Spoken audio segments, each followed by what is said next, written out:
Guys, good morning. Welcome back to my channel. তো তোমরা সবাই কেমন আছো? আই হোপ তোমরা সবাই খুব ভালো আছো এবং সুস্থ আছো। আমিও কিন্তু বেশ ভালো আছি। তো যারা যারা আমার ভিডিওটা দিচ্ছ তারা অবশ্যই লাইক, কমেন্ট, শেয়ার করো। যারা নিউ ভিউয়ার্স আমার চ্যানেলটিকে সাবস্ক্রাইব করে পাশে থাকা বেল বাটনটি প্রেস করে দিও। তো আমাদের সুস্থতা কামনা করে দিনটা শুরু করছি। তো আজ হচ্ছে জন্মাষ্টমী, আর আজকের দিনটা আমি কীভাবে কাটাচ্ছি সেটাই তোমাদের সঙ্গে শেয়ার করব। সকাল সকাল চলে এসেছি মাঠে ফুল তুলবো বলে, কারণ বাড়ির গাছগুলোতে বেশি ফুল হয়নি। এখান থেকে ফুল তুলবো, তো চলো ফুল তুলি। আর এই যে ফুল বাগান, এখান থেকেই ফুল তুলবো।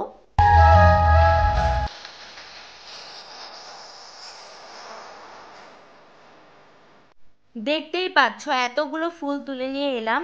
এবার তোমাদেরকে দেখাবো আমার গোপুর জন্য নিজে হাতে কি কি তৈরি করেছি। এই যে গোপুর বক্স, আমি নিজে হাতেই সবকিছু তৈরি করেছি। তো এর ভিতরে কি কি আছে এগুলো তোমাদেরকে দেখাবো, দেখে নাও।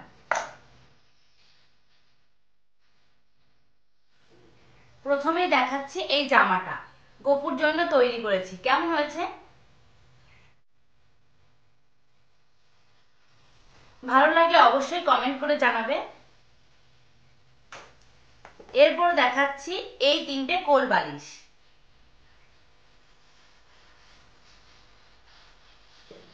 এরপর দেখাবো এই দুটো মাথার বালিশ।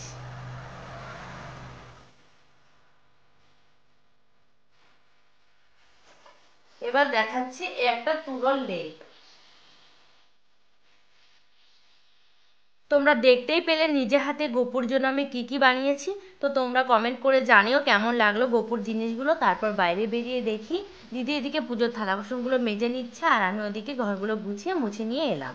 বাড়ি থেকে সমস্ত কিছু গুছিয়ে চলে এলাম বাড়ির পাশের একটি দোকানে, বেশ কিছু জিনিস কেনা ছিল এই কারণে। তোমরা দেখতেই পেলে যা কিছু কিনতে এসেছিলাম মোটামুটি সব কিছু কেনা হয়ে গেছে। তো চলো বাড়িতে গিয়ে তোমাদেরকে সব কিছু দেখাচ্ছি। দেখতেই পাচ্ছ আমি বাড়িতে চলে এসেছি, আর এনেছি সয়াবিনের তেলের বোতল, ঠাকুরের থালা বাসন মাজার জন্য সাবান, আর একটা সুজির প্যাকেট, ময়দা, চিনি আর পায়েস করবার জন্য গোবিন্দভোগের চাল, আর একটু কাজু কিশমিশ।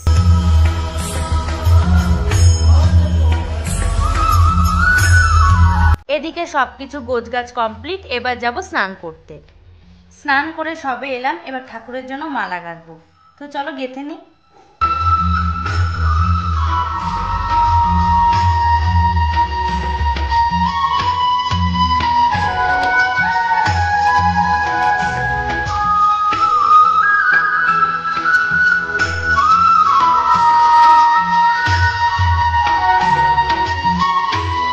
আর দিদি ঠাকুরের জন্য ভোগ রান্না করছে। প্রথমেই রান্না করছে সুজি। তোমরা সবাই যেন মা বাবা বাড়িতে থাকে না, আজকের পুজোর ভোগ এবং পুজোর কাজকর্ম সমস্ত কিছু আমাকে আর দিদিকে করতে হবে। মা থাকলে মা নিজে হাতেই সমস্তটা করতো। তো চলো এদিকে দিদির ভোগ রান্না করতে থাকুক, আর আমি ওদিকে পুজোর আসনটা সুন্দর করে ফুল দিয়ে সাজিয়ে নিই। তো তোমরা দেখতে থাকো।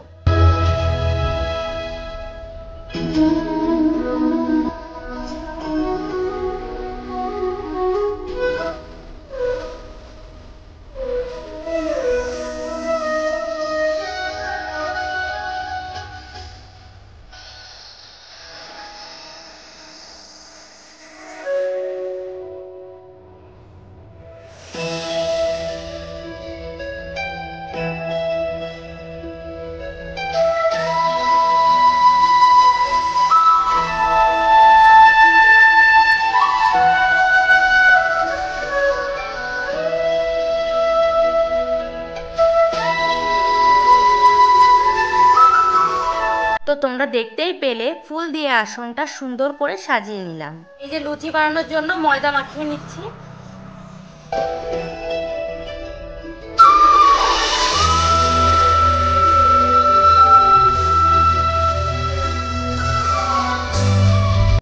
এই যে ময়দা মাখানো কমপ্লিট, এবার লুচি ভাজবো। তো চলো দেখতে থাকো।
এই যে লুচি ভাজা হয়ে গেছে, এবার করছি গোবিন্দভোগের চালের পায়েস।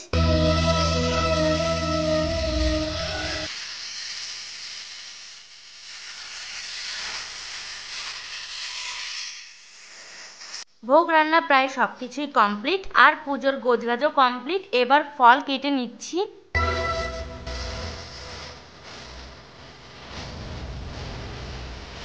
চলো তোমাদেরকে দেখাবো কি কি ভোগ রান্না হয়েছে।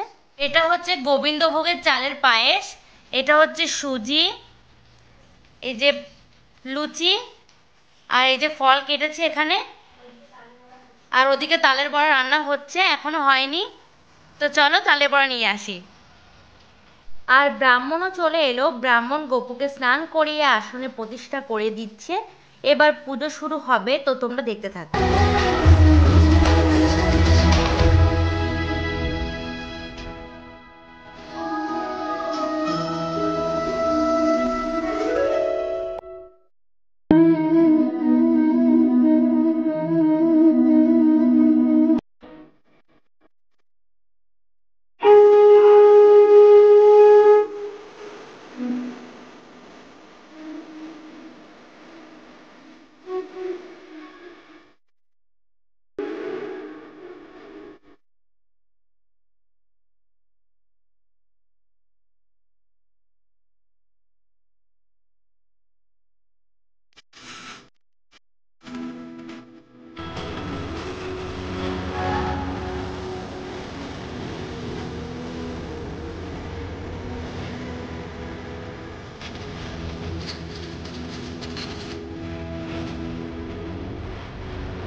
আর এই যে আমাদের গোপু পুজো হয়ে গেছে, এবার খানিকক্ষণ পরে সবাইকে প্রসাদ দেব।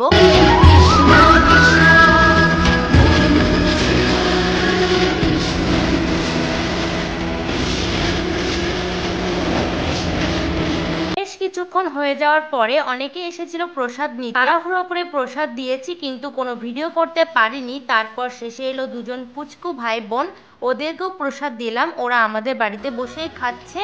খাওয়া দাওয়ার পর নিজেও কিছু খেলাম, তারপর একটু রেস্ট নিয়ে সন্ধ্যা দিয়ে গোপুকে শুইয়ে দিলাম। গোপু তোমাদেরকে গুড নাইট জানিয়ে ঘুমিয়ে পড়লো। তো আজকের ভিডিওটা তোমাদের কেমন লাগলো? ভালো লাগলে অবশ্যই লাইক কমেন্ট শেয়ার করো, আর যারা নিউ ভিউয়ার্স আমার চ্যানেলটাতে গিয়ে সাবস্ক্রাইব করে পাশে থাকা বেল বাটনটি প্রেস করে দিও। তো তোমরা ভালো থেকো, সুস্থ থেকো, সাবধানে থেকো, আর নেক্সট আরেকটা ব্লগের জন্য অপেক্ষায় থেকো। Bye bye.